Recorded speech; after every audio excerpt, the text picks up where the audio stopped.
Welcome to VM Wealth Money Moves, your weekly roundup of the market movements that matter. On the equity market, look at how positive results can move stocks. Wigton, which had been trading mostly between 81 and 82 cents for the last couple of weeks, released some real positive results this week, and bids moved up to 92 cents with offers at 96 cents. Panjam was also a big performer with growth in all revenue lines, positively impacting net profits. The stock was up $5.06 to $105.97 in trading Wednesday.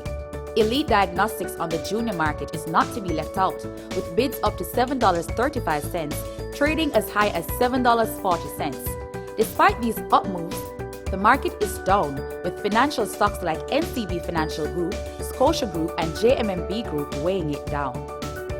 On the money market, on August 14, the Jamaican dollar fixed income market traded at a high of 1.9%, moving up by 10 basis points, while the US dollar fixed income market traded at a high of 2.5%, moving up by 25 basis points. The weekly BOJ CD auction was Wednesday, with 23 billion chasing 11 billion in paper, with a weighted average yield of 2.04%. Treasury bills were also auctioned on Wednesday, with rates relatively stable.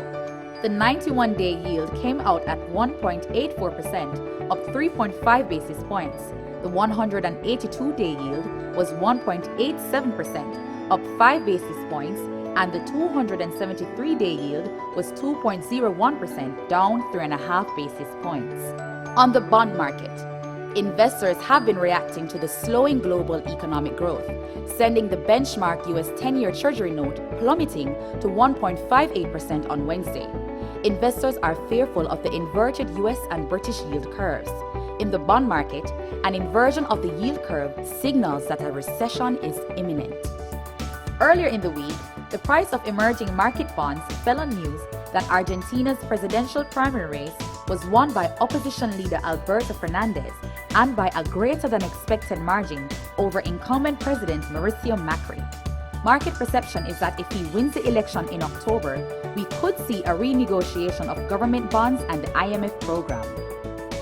On the FX market, interdealer FX market is buoyant currently as portfolios realign in tandem with the movement in the Jamaican dollar while end-user demand remains subdued. Year to date, the local dollar has depreciated by slightly over 5%. Contact your expert VM Wealth advisor before you make your next money move.